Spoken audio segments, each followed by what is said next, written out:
बिस्मिल्लाहिर्रहमानिर्रहीम। अस्सलाम वालेकुम। Hope you are fine. You are watching Babul Ilm YouTube channel and I am Mubashar Hussain. हम पढ़ रहे हैं 10th का computer and our today's topic is introduction to unit number 2 and unit number 2 is user interaction. आइए सबसे पहले देखते हैं कि यूजर इंटरेक्शन क्या है। देखें, जब हम यूजर के साथ कम्युनिकेट करते हैं, मतलब कि हम यूजर्स को कोई मैसेज सेंड करते हैं या यूजर से कोई मैसेज लेते हैं या फॉर एग्जांपल कोई यूजर से इनपुट लेते हैं, उसको कोई आउटपुट देते हैं, तो ये जो मैंने 2-3 बातें की ये सारी यूजर इंटरेक्शन में आती हैं।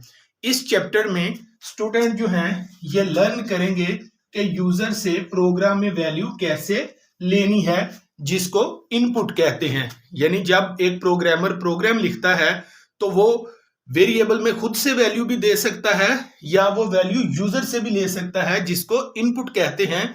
तो स्टूडेंट इस चैप्टर में ये लर्न करेंगे कि प्रोग्राम में यूजर से इनपुट कैसे लेनी है और फिर जो वैल्यू इनपुट है उसके ऊपर प्रोसेस करना होता है। यानी जो वैल्यू आपने यूजर से ली उसके ऊपर आपने प्रोसेसिंग करना होती है। प्रोसेसिंग से मुराद होता है कैलकुलेट करना, कैलकुलेशन करना, और कैलकुलेशन आप करते हैं डिफरेंट ऑपरेटर्स के थ्रू। तो आपको इस चैप्टर में डिफरेंट ऑपरेटर्स भी सिखलाए जाएंगे।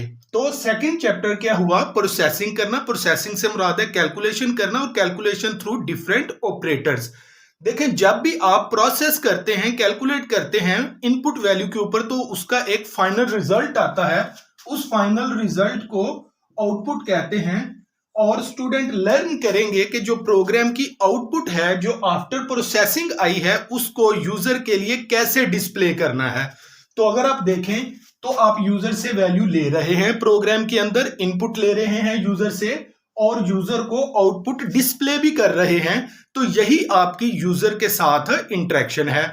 बेसिकली ये चैप्टर आपको इन 3 चीजों के बारे में सिखाएगा। आप लर्न कर सकेंगे कि इनपुट कैसे लेनी है, प्रोसेसिंग कैसे करनी है, मतलब कैलकुलेशन कैसे करनी है उस इनपुट के ऊपर, और जो प्रोसेसिंग करने के बाद आउटपुट आएगा, फाइनल रिजल्ट आएगा, वो यूजर को कैसे डिस्प्ले करना है स्क्रीन के ऊपर। तो ये इनपुट और आउटपुट असल में यूजर इंटरेक्शन ही है। आज के लेक्चर का जो हमारा नेक्स्ट टॉपिक है वो है 2.1 इनपुट आउटपुट फंक्शन।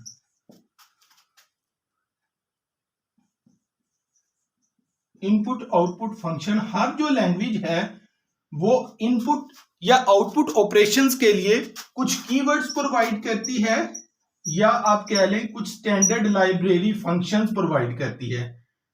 कुछ बेसिक फंक्शंस प्रोवाइड करती है जिनको स्टैंडर्ड लाइब्रेरी फंक्शंस कहते हैं, इनपुट यूजर से लेने के लिए और यूजर को आउटपुट डिस्प्ले करने के लिए। जो सी लैंग्वेज है ये इनपुट के लिए प्रोवाइड करती है स्कैनएफ फंक्शन। यानी आपने यूजर से वैल्यू लेनी है तो सी लैंग्वेज आपको स्कैनएफ फंक्शन प्रोवाइड करती है, और अगर आपने यूजर को आउटपुट डिस्प्ले करनी है तो इसके लिए सी लैंग्वेज आपको प्रोवाइड करती है प्रिंटएफ फंक्शन। ये दोनों स्टैंडर्ड लाइब्रेरी फंक्शन है, बिल्ट इन फंक्शन है जो प्रोग्रामर यूज कर सकता है यूजर से इनपुट लेने के लिए स्कैनएफ फंक्शन, और यूज कर सकता है यूजर को डिस्प्ले करने के लिए आउटपुट।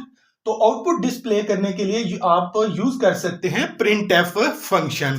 तो आज का अगर हम रिव्यू करें इस लेक्चर का तो वो ये है कि आज आपने यूनिट नंबर 2 का इंट्रोडक्शन देखा और यूनिट नंबर 2 है यूजर इंटरेक्शन।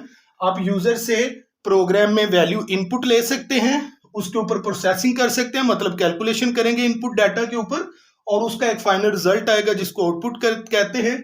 और ये आउटपुट आप कैसे डिस्प्ले करेंगे स्क्रीन के ऊपर, कैसे यूजर से इनपुट लेंगे, कैसे प्रोसेसिंग करेंगे, इस चैप्टर में बेसिकली आप ये समझेंगे। और सॉरी, आज के टॉपिक का जो हमारा नेक्स्ट टॉपिक था लेक्चर का, जो बुक में स्टार्ट हो रहा है 2.1 है, वो इनपुट आउटपुट फंक्शंस है।